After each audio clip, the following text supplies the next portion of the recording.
Welcome back to the Connection Podcast. I am Lauren Dry, also known as the Connection Catalyst. Connection and this podcast for me is personal.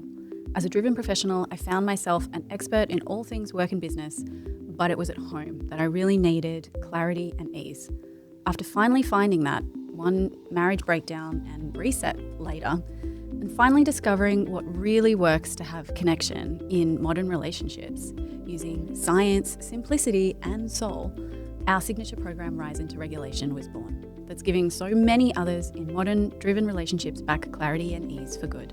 On the podcast today, we are going to dive deep together on all things relationships, business, identity, and leadership. Clarity and ease is at the heart of it all, and we are so happy to be with you, so you can have what you need in connection, mind, body, and soul too. I am joined today by Emma Gibbens, a strategic facilitator and culture coach who helped lead both the Obama campaign and the marriage equality win in Western Australia. She works across politics, business, and community to help people move from silence and into honest dialogue that shifts into connection. Something we've all heard of in the past. If you haven't heard this term already, it's going to really resonate with you. And that is something that is becoming more and more pervasive, not only in our small worlds, our micro worlds, our relationships, but internationally. And that is the pandemic of loneliness.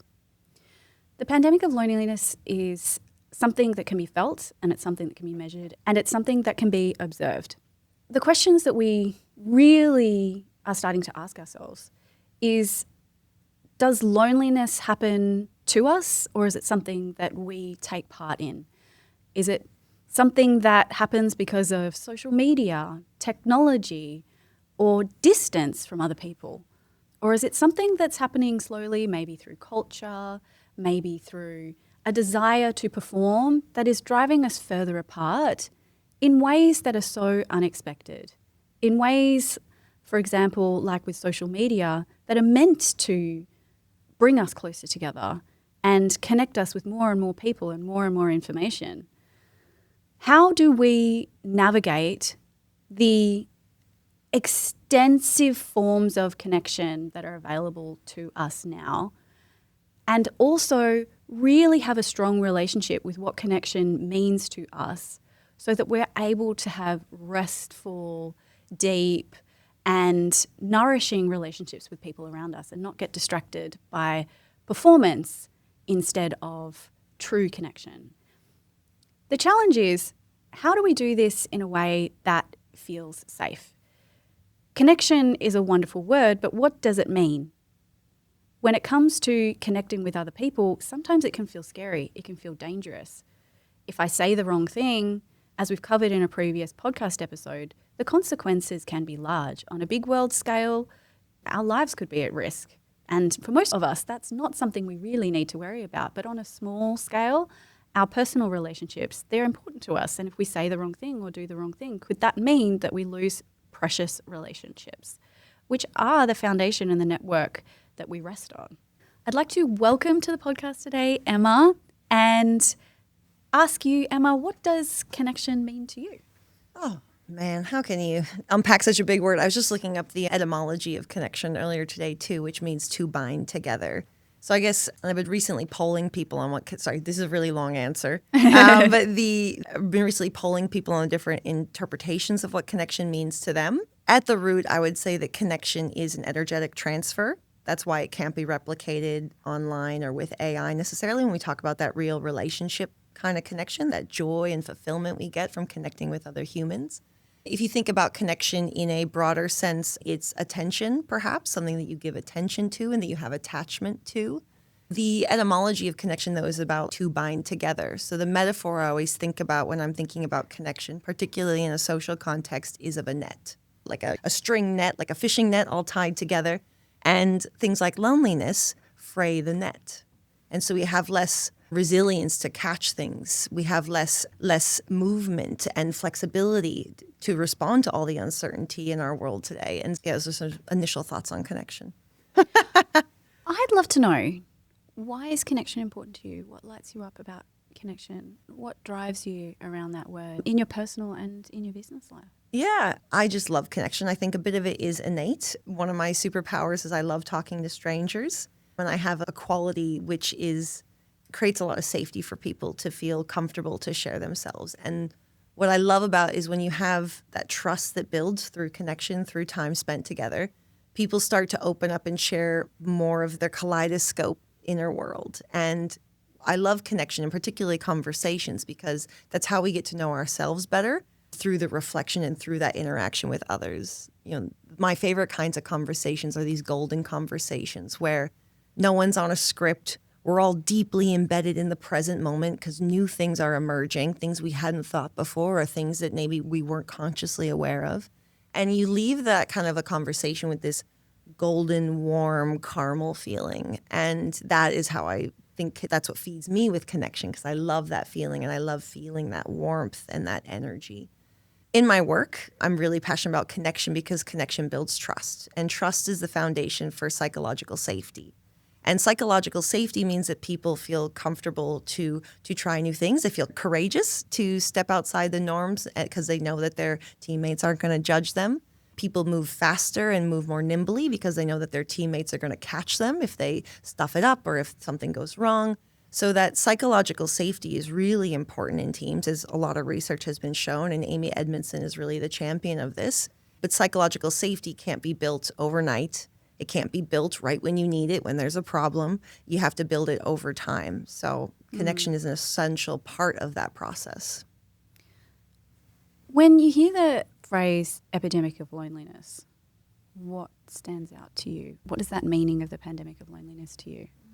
At a system level, humans throughout all of time, throughout all of history have gathered, right? We've had social interactions, strong social networks, societies that relied on each other for survival. And as we have become more distanced through technology and through digital isolation, we've become more distanced through the decline of third spaces and now even second spaces.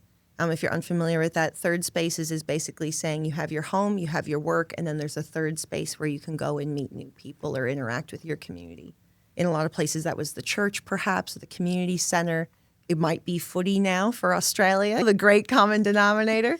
But now with people working from home so much and remote work, even that second space of workplace interaction has declined. So systemically, with the digital, the changing environments of how we interact in our world, as well as the COVID disruption had a social impact on everybody, particularly those people who were between 6 and 18 developmentally, not having those social experiences. So that's it on the system level, what the pandemic of loneliness means, or those are the contributors to what has caused this pandemic. What did you see, or what do you think the pandemic brought out in people around what loneliness is? I think when it came to the pandemic, there are a whole ton of consequences around relationships, differences of opinion, distance physically, distance emotionally, trying to, particularly if you're a people pleaser, if you're someone who really likes to put on a front that everything is fine.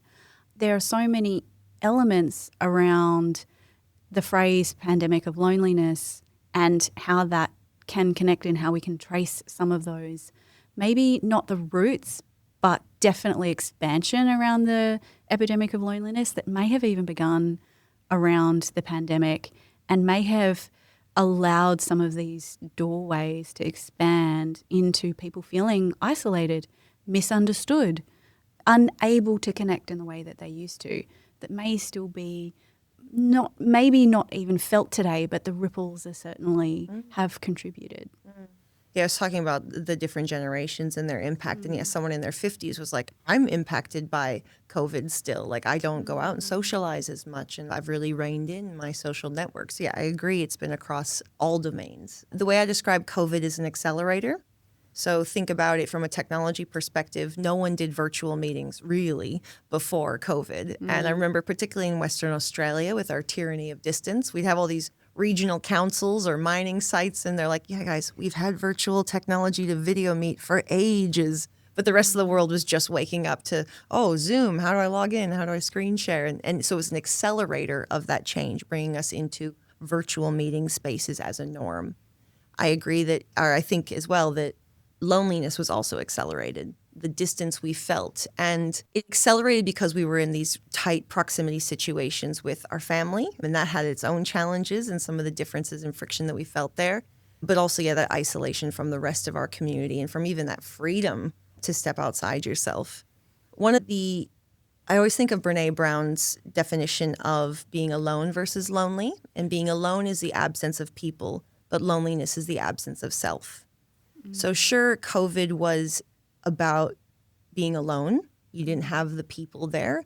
But I think more importantly, perhaps in our society, is that loneliness being the absence of self, a lot of people are numbing. They're distracting. They're avoiding that, looking at yourself, being with yourself, understanding yourself. We drink, we watch TV, we smoke weed, whatever it is, we're numbing to actually do the inner work. And so I think, yes, there was the absence of people in COVID, but there was probably the more confronting, oh my gosh, it's me in this four walls.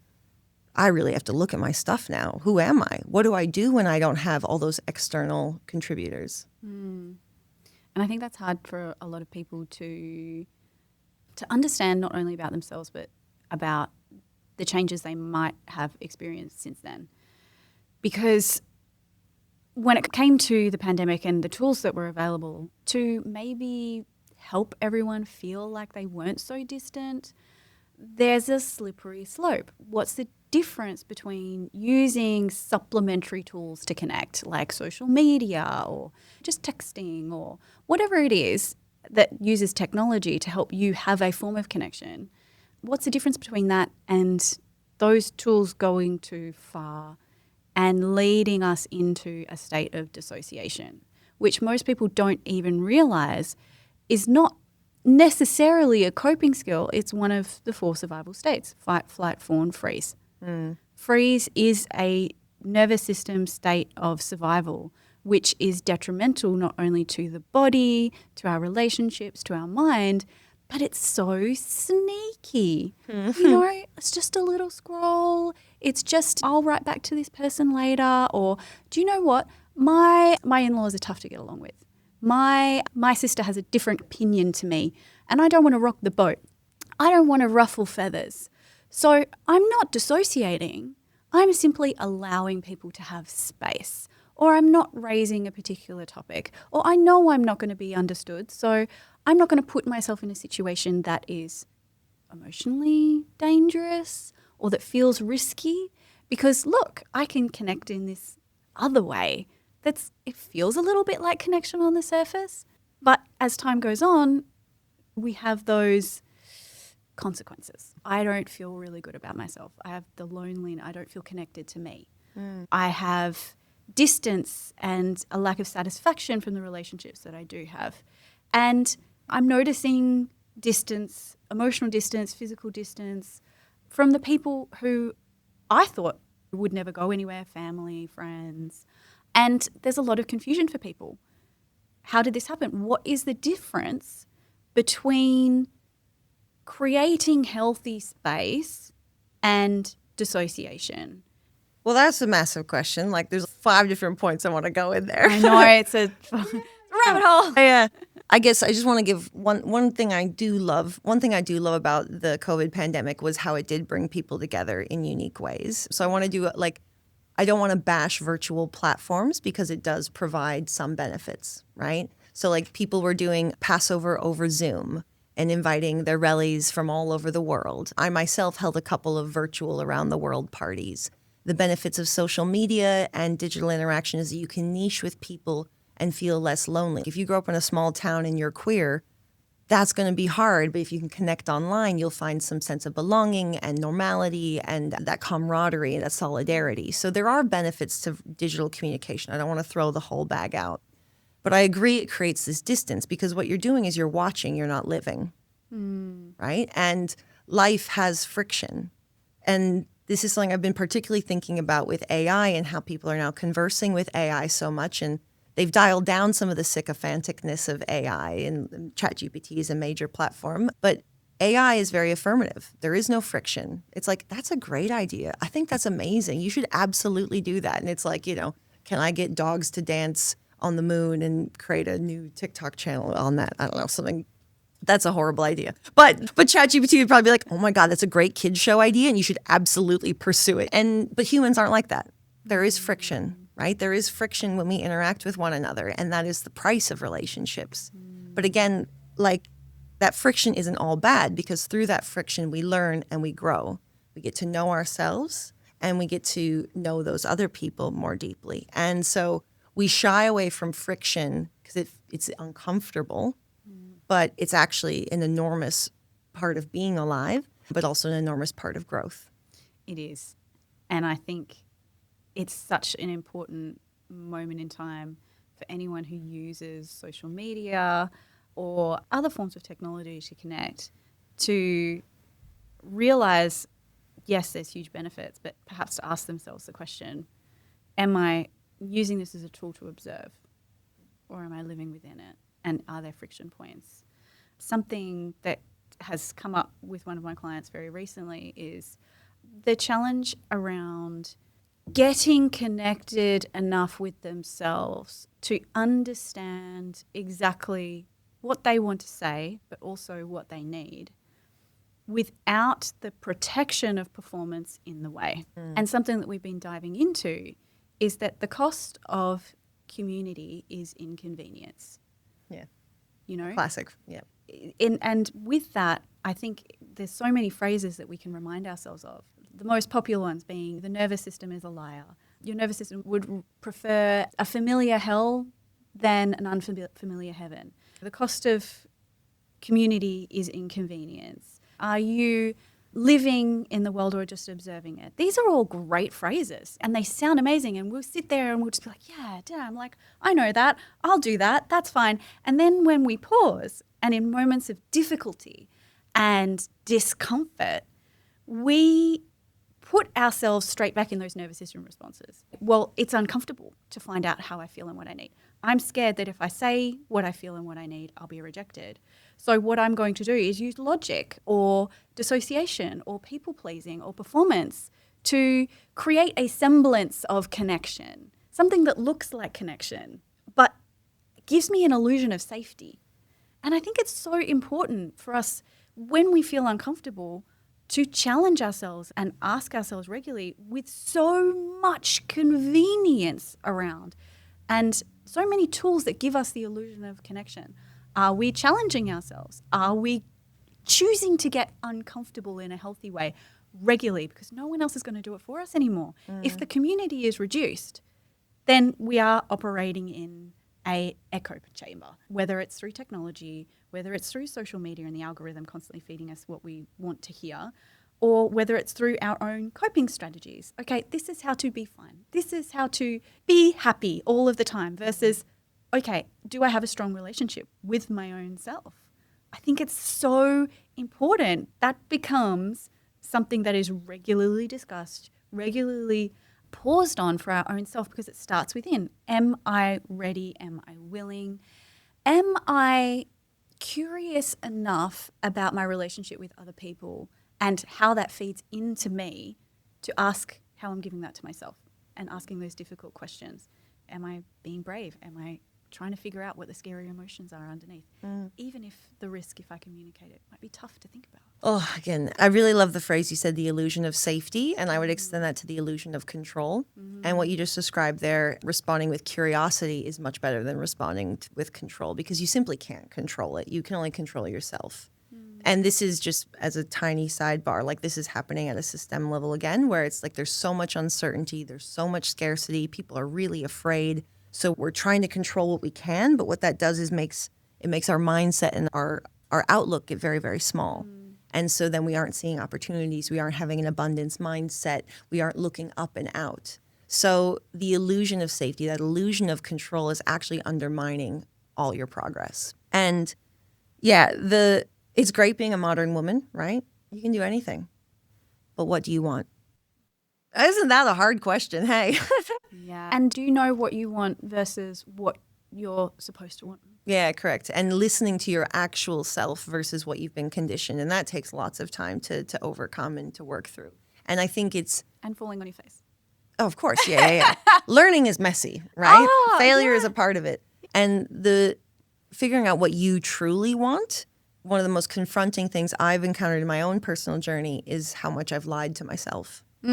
Told myself that I think that I want this or that this is the best path. And the stories you can create, the reality you can form in your mind and then operate within that, it's really problematic because then you're operating on a false reality. There's a ladder of inference when something happens.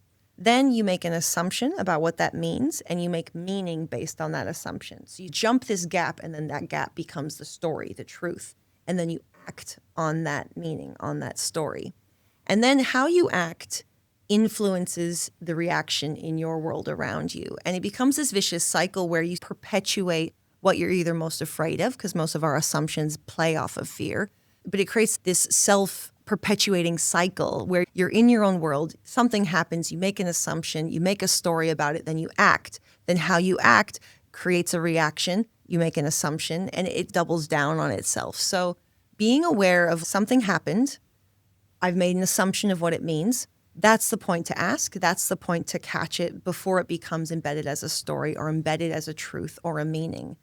I preach this. I'm currently practicing it. After maybe 6 months, I now can notice when I'm making the assumption a little bit better. But that's something I often think about too, is when have I raced up that ladder, which happens sometimes, and then I'm acting as if this truth exists. And then when I go ask that person if it's true, it's not at all. I totally misread the situation, but I've crafted this whole reality where that's what exists. Just recognizing when you're flying up that ladder, how can you bring it down? And again, ask, not assume is the best tool. That's really, really beautiful. I did want to pick up some words that you use because it takes a lot of courage to be vulnerable when you are sharing those parts of yourself, when you are asking for what you want.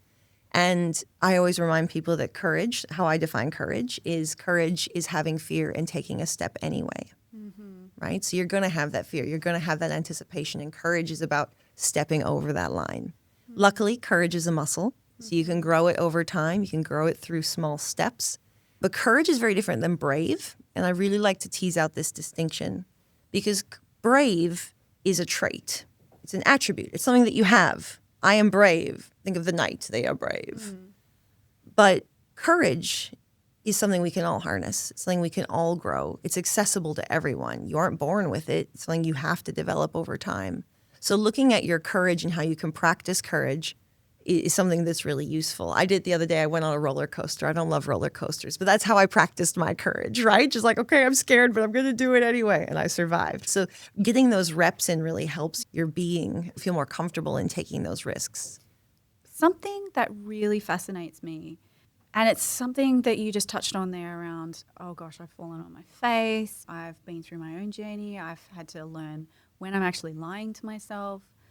What I have noticed in so many of our clients and what I noticed in my own journey was how strong our protective elements can be when it comes to feeding us a narrative and a story that isn't true.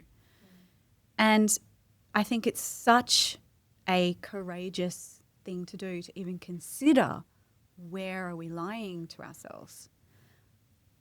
But in my experience, the most important first step towards courage is having a gentle, loving, and tender relationship with fear. Fear is the sneakiest liar of all of the emotions that can affect us day to day, because it will whisper a lie in our ear that this person's dangerous, this person's bad, that topic is dangerous. I know what this other person's going to do before they even do it, if you link that into hypervigilance. So I'd love to hear from you and what support you would suggest for people who are just maybe learning that fear may be a driver in their relationships, that it may be feeding into the lies that they think about other people and even about themselves.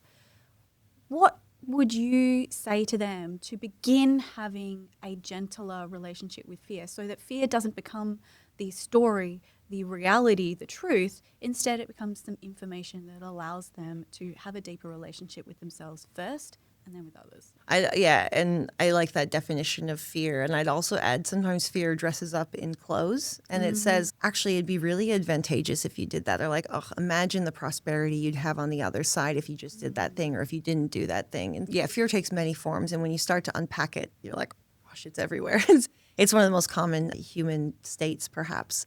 The advice I would give is to listen to your body, really, because if there are two poles, there's love and there's fear. And for every single decision, every single action, you can dial it into, is this coming from love or is this coming from fear? And when it's coming from love, it feels far more solid and comfortable in your body. Whereas if it's coming from fear, you feel the holding your breath, the shoulders clench, the core clench. And that, I think, that's another challenge. Listening to your body. We're so disassociated even from our physical form. We're so stuck in our mind, and things should be like this, very organized, very logical. That's how our modern world is set up. But tapping into the body, that intuition's a little bit different, but tapping into the body is probably my greatest North Star nowadays, as well as just examining the roots of it. What is this behind? What is this motivating? That's also interesting to look at. Like, what are the consequences of this belief? And is that right for me, or where does that come from? The other one I use is if I have a fear voice that's speaking, I say, whose voice is this? It's an old teacher. It's an old boyfriend. It's a parent. So whose voice is this? Helps you realize that those fears are not you. There is distance between you and that emotion, which also helps you see it more plainly.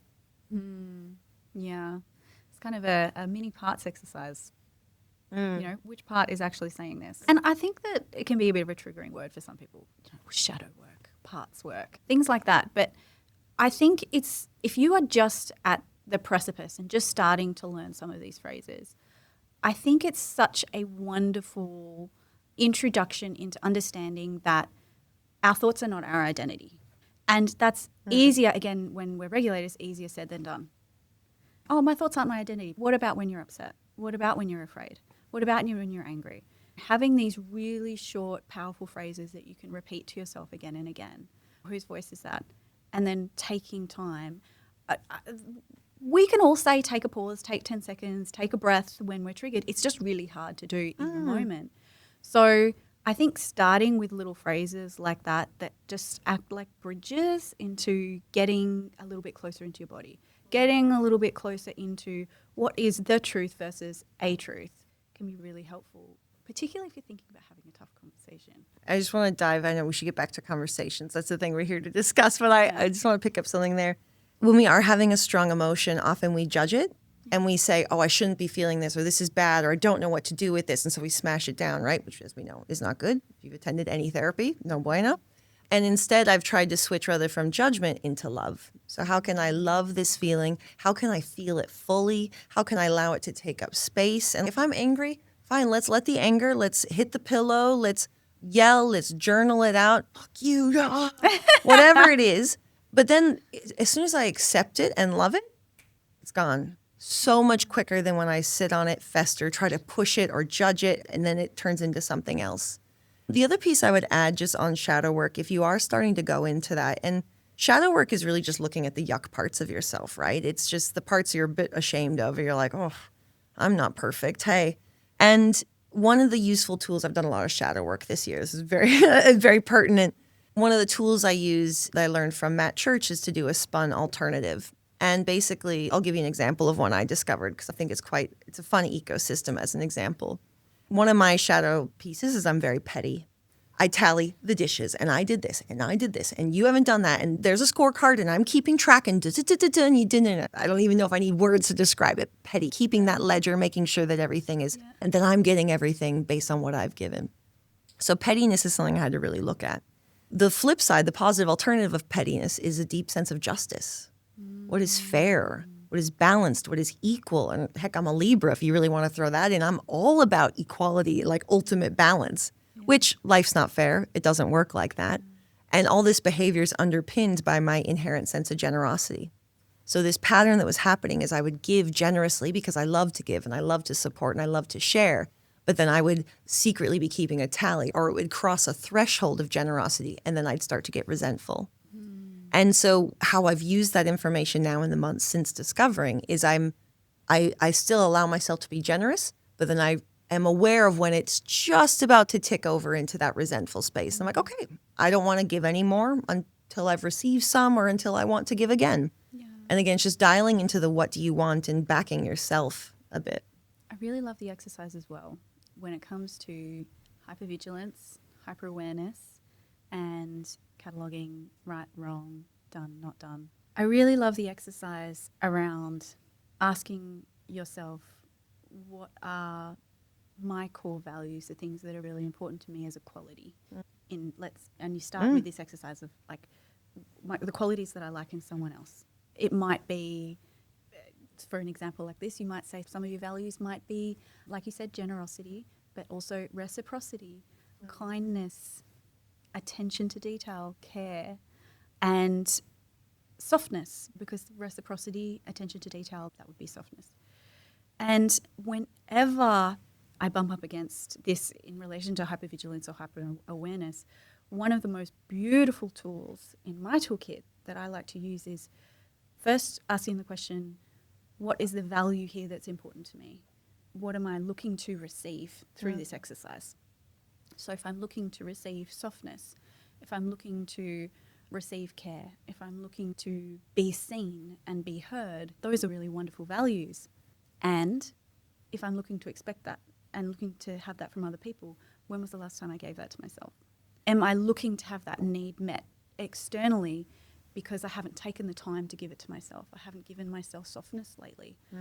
I've been giving so much to other people that I haven't taken the time to prioritize myself and ask to be heard, ask to be seen, ask for some care and attention in a way that speaks into the fact that I really value that, versus how can I create value in a situation that proves I deserve it? Because that's our temptation. If we want something, let me prove that I can do that, particularly as women. It's a slippery slope. It's really, really slippery. Well, it's the whole like good girl Yeah, complex. Yeah. Yeah. I also just want to go back briefly to something you said about the expectations, because this is one I've had to learn as well, is that frustration is born from expectations. Missed expectations, mismatched expectations. You expect this, but they do that. So you're like, oh, I'm pissed or I'm frustrated.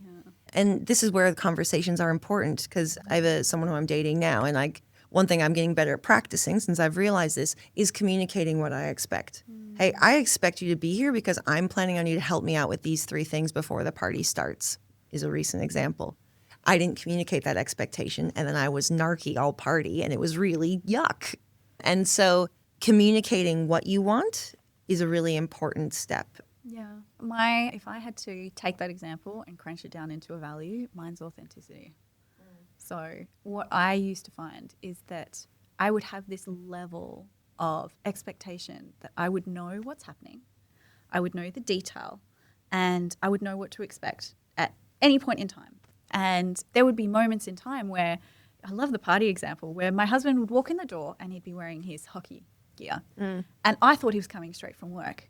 So I had been hosting and there were people coming, and I was sitting here ruminating in my head, imagine if I had said, oh, he's coming straight from work and he walks in the door in his hockey outfit. How could you not be truthful with me about every detail of your day? So it's, tell me everything that's happening every moment in time. Back to control. No, back to control. And I love what you said there earlier around like the flip side of shadow work, because my value is authenticity. And if I take that and I value that, I go, oh, but if my value is authenticity, what the flip side of that is I felt whether I was lied to or not is irrelevant. I didn't ask the question. I felt that there was a lack of information there. And so for one person who might value connection a little bit higher than authenticity, or we'll have a scale, that might be irritating, but not as annoying as someone whose highest value is authenticity. But because I value authenticity, and I'd learnt ever so recently at that stage, oh, okay, this is why things like this, not having enough detail, bothers me, is because I value authenticity. I was able to pull my husband aside and say, okay, on a scale of 1 to 10 of things that bother me, this is bothering me right now, but it's because authenticity matters, and I felt like I didn't have the whole story. I understand that you were busy today and you didn't give me the whole like plan of what was going to happen before your friends came over. But I'm like a 10 out of 10 bothered right now. I'm going to go to the bathroom. I'm going to freshen up, but just give me a minute because I just wanted to let you know so I'm not stewing for the rest of the party. But I think it's so important. Like, it's so precious to pause and exactly what you said there. Find the flip side. Why is this important to me? And that's okay. I have a value here that matters.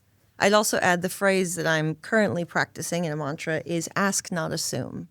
So did you ask your husband what he was doing in the afternoon? Did you ask? No, you just assumed. And then you made a story that I have to be hostess of the mostest and then you're late because of the hockey and da-da-da-da-da. What if you just been like, hey, honey, what are you doing now? Exactly. What are you doing between now and the party? Yeah. You can just ask those things. I think we get in our head thinking we can't ask that or it's not okay or it's impolite, particularly about stuff far more intimate than just these logistic examples. I want to offer something for you to consider. Authenticity means not a copy, right, of unique origin.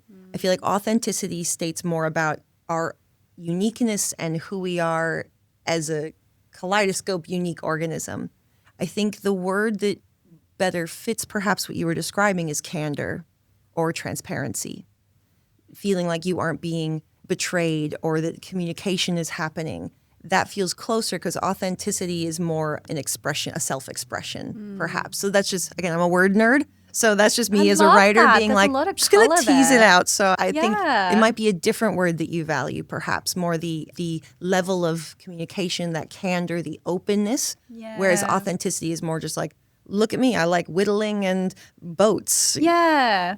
So when we and I think it's so valuable to have a family of words too. Of course. So authenticity might be like the mother word. I need to be true to myself. And then flowing on from that, it's okay, yeah, I love the word honesty, but in the same sense, I think candor and honesty, there's a whole other family of words there as well. Why are we being honest? Are we being honest because it's helping us to feel like we are owning our space, or are we being honest because we think it has value in the situation as well? You know, I think that's such a cool rabbit hole to fall down. Yeah, interesting to tease out the different use cases or space for honesty, because we've all had instances where we've been too honest and it comes out a bit not nice, or it's actually harmful to the person given the state that they're in. Honesty isn't useful in that instance. So yeah, there is really interesting nuances. Thank you for playing with that. I love that. And you know what? I'm an English lit nerd. I love diving into words and meanings and things like that. And what's so fascinating, particularly if you're new to somatics and you're just learning about your nervous system and what your actual feeling is, if it's tough and your main feelings, and when you're something that feels uncomfortable, your main words that you reach for are, I'm annoyed, or I'm frustrated, I'm just irritated, or I'm fine. You know, these are... I'm fine. I'm good. I'm fine. Yeah. Oh, I think you're not fine. They seem like just words, something that adds a little bit of extra color to a conversation. But if you're new to something like somatics, if you're new to nervous system work and you've never looked at an emotions wheel before, wow, what a journey to sit with yourself and say, what is my body actually drawn to?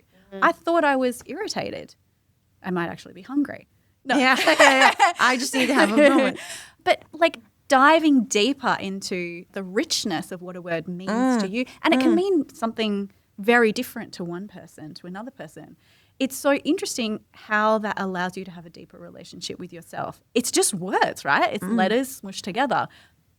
But they can provide so much color, depth, richness to your experience when you have a framework that really speaks into what's happening internally. Yeah. Two things, like one, labels as an example. So I'm ADHD, I'm queer, I'm from America, whatever that might be. Labels are useful because they give us a sense of identity. They can give us an easy attribution for others to recognize us and to have that community and to have that sense of self, that understanding. But they're also limiting because they have boundaries. They have rigidness when really humans are gray and there's soft and pokey and all these different textures. The other thing I would add is Brene Brown's Atlas of the Heart is an extraordinary encyclopedia of emotions. Highly recommend that. It's something I've used to do a lot of my retraining and learning of emotions, because her research basically said people know sad, happy, mad. And so she's like, well, there's a lot more emotions than that. Yeah. And so it's an extraordinary resource to tease out those differences between guilt, shame, resentment, judgment. Those all have different tones. So it's a great resource if you're going on that journey. I love that. If anyone is listening, want to challenge themselves about the importance of one word versus another, I want you to imagine I'm saying to you, hey, I'm a little bit annoyed that you did X, Y, Z. Well, how about if I told you, hey, I was feeling a little upset because something X, Y, Z was important to me.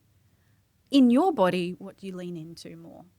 And just play around with that. Play around, get more curious about what feels really good and what feels true versus what you think you're supposed to say and what's socially acceptable. It can feel like a really powerful shield to just say, "Oh, I'm annoyed, a bit irritated." Well, is that going to help you as much as teasing out the difference between which words? Well, again, it's knowing what you want. I'm going to go back to your example with your husband because I'm like, let's tease it out. It's like knowing what you want is important. And the reason why you should go and have these courageous conversations in your personal relationships is because we can't fix what we can't talk about. We can't fix what we can't talk about. We have to be able to talk about it in order to fix it. People can't read your mind, right? And the thing I would guess, again, offer is like, what's the fix? What's the next step? And something I see often that happens in couples particularly is the other person becomes the villain. It becomes us versus them, and let me just prove that you're wrong and do what I say and do it my way. Whereas the better orientation I would offer is that when you're going into what are we going to do to fix this? So here's what I want. Here's what I expected. What are we going to do to fix it? How can you both come alongside and look at the problem together? Absolutely. Yeah. And at that first step, it's hard. That first step to move from, hey, this is the problem that I see. This is what you have done wrong. And it's very clear that you have done it wrong. Moving from that place into, let me pause. Let me find out what's important to me and then get curious about the other person. Why did you say that's what you've done wrong? Exactly. Because that's judgmental. Exactly. You can say how you felt. You can say what you felt. Like what is in your control is what you can comment on. Exactly. Your husband didn't think it was wrong because he was going to hockey. He was going to do his exercise and have his mate time. Like it wasn't wrong to him. So for you to say like you were wrong, it's casting judgment, which makes people shut down but also resist. Yeah. Yeah. So what's most common for people is to say, or what feels safer is you did this wrong. You didn't get here on time, or you didn't say this the way it was meant to be said, or you don't understand that thinking this way or doing something this way is wrong.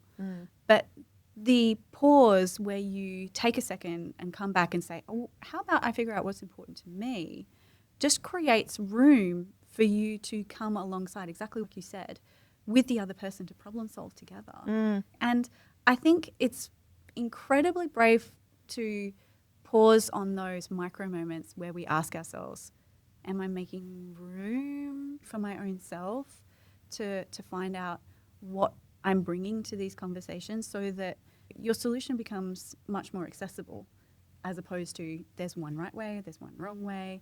And if I get curious, then, I'm going to allow the other person to walk all over me. When that's a great fear of many people who are just starting to get good at complex conversations. Yeah. I understand why people respond with this wall. It's protective, it's forceful, it's strong. This is what strength means, right? Whereas I guess I view, and I can see how curiosity and courage would be seen as risky because it's opening up. You're being vulnerable. You're at risk of potentially them manipulating the conversation, them saying something you don't expect, and then you're like, oh gosh, that's a bomb I got to deal with. Where'd that come from? There's all these unexpected qualities. I describe in my book, Anatomy of Conversation, I describe conversations like a fire, like a campfire is the main metaphor I use, because they're organic. You cannot control them. You cannot predict them. And so that is part of the fear of why people don't go into it and why you would go in with that wall. But when you don't go in with that wall of your own opinions or your own judgment, it allows for new things to emerge. It allows for actual change to happen because this is something I learned on political campaigns, is that social change happens when we interact with each other and we sort of go, what about this? What about this? And it's less about a destination. Oh, we're going to become this. We're going to become, I'm trying to put a personal relationship example. Rather than the destination, it's a direction that you move in around your values. And you can only do that when you open up and you become vulnerable. Otherwise, you're just two walls bashing each other. What do you think the greatest lesson you would share with any of the listeners would be from your book about having difficult conversations? You can prepare for them. I think many people think that it's something just happens and we're just going to do it now. If you put a little bit of preparation, it makes it all set up so much better, particularly focusing on the beginning. So how are you going to frame it? What is the opening? What's the tone you're going to set? And you can also set expectations at the beginning as well. Yeah. Hey, I want to talk about something that's a little taboo or tricky. I'm nervous in sharing it with you, so I'd love if you could just listen and hear me out and try not to judge. And if you do, I'm happy to explore your reaction further. The thing I want to talk about is opening up our marriage, because I am curious about other people, and we've been married for 20 years. And I don't know, that's a really courageous example. How you set it up and frame it, both in your own expectations and the why, helps make the whole conversation flow a lot more easily. So if you can think about what's your desired outcome, how do you set it up to orient towards that outcome? How do you make them feel space to be honest, just like how you are being honest? It creates a much better environment for a successful conversation. Yeah, that's beautiful. Well, normally with our podcast, what we like to do is ask the guest before to leave a question for the next podcast guest to answer without knowing who they are. Yeah. So I would love to ask you, what are some things you can shift in your life that allow you to live in a more awake way? For me personally, I live pretty alive. So I'm eyes wide open a lot of the time. I guess I can say things I'm currently working on is being in the present moment. So particularly when a strong emotion comes, how can I ground into the moment? And breath is usually the best grounding tool. How can I be more alive? I don't know. I go and I just sit and listen to the birds often. And that's, birds are a signal of safety and of peace and harmony. That's a really beautiful thing that makes me feel so alive. And heck, I guess today on the way here, I took time to go see my friend who just had a baby. And I'm not a real baby person, but sitting there and you're like, oh my God, you're a little life human. And babies are so presencing too. They just draw you in. And so I think just pausing. Yeah, our world is really heavy right now. Like every conversation goes into a doom spiral. As much as you can, reframing those conversations into opportunity, not into toxic positivity, but into opportunity and also into the present moment, grounding to where you are, what's around you in this environment helps you feel more alive. I love that. And I'd like to ask you, what question would you leave for the next guest of the Connection podcast? Yeah. So this is a banger of a question that you can use anytime. Everybody take it forward. It's my question that I'm very fascinated by right now. It's quite fun to collect the data. How did you play as a child? So how did you play as a child? How did I play as a child? I mean, I was that kid that would stand in the middle of the lawn by myself with her hands on her hips, pretending she was Peter Pan. Cool. Yeah. Cool.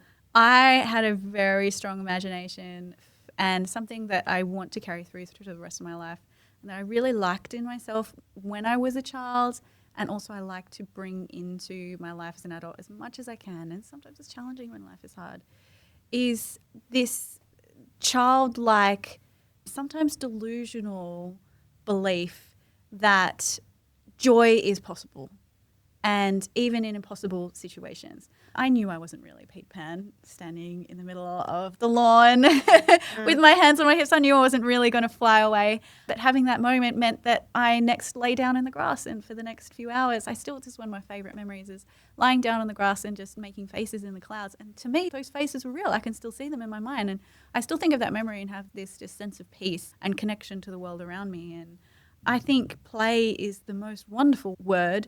I think play is when we just even explore what that word means to us as adults and what it meant to us as children, allows us to drop back into a much more, here's this word again, like authentic version of who we really are and what it means to be a person. How can we offer play to ourselves, and how can we offer it to other people around us as well, because it matters. We only get this one life, and when we ask about, I love the word play, there's so much that comes from it, and we can challenge ourselves with it as well. Have I not been bringing play into my life? Have I been just ticking boxes and moving along?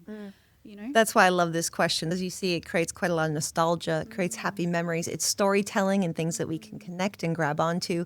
But I also agree that play is an enormous part of life and being alive and living. And often in adult world, we don't think we have time for play, or it's not allowed, or we don't make the space. And so it's a great question, because then I would ask you, so how are you being imaginative in your world today? One lady, she played as a kid climbing trees. And I was like, there's some great trees to go climb at Hyde Park. Do you want to go climb trees sometime? She's like, we're in our 30s. And I'm like, yeah, you got legs. Let's go. So how can we bring those elements of our childhood play, our childhood self into our being today? Yeah. Thank you so much for coming on the podcast, Emma. I would love to hear how our audience can find you and follow along for more. Yes, I'm on Instagram, Emma Gibbens. You can go to my website, emmagibbens.com, on LinkedIn as well. TikTok has been really fun. I've been bringing more of my personality, more casual content onto TikTok at Convo Clinic. But really, yeah, you can grab my book, Anatomy of Conversation, from my website. There's lots of ways to get a hold of me if you Google emmagibbens.com or Emma Gibbens. Yeah, I'd love to hear from all of you about conversations, what you're curious about, what are the challenges. I love talking about talking, so let's do it. Thank you so much, Emma. And if anything has come up for you around this episode, something you want to dive a little bit deeper on, something you want to chat a little bit more about, please feel free to come hang out with us on Instagram on Lauren_dry. And any thoughts that you have about the episode today, I'd love to hear from you in the show notes. Follow along for more, and we will see you soon. Big love.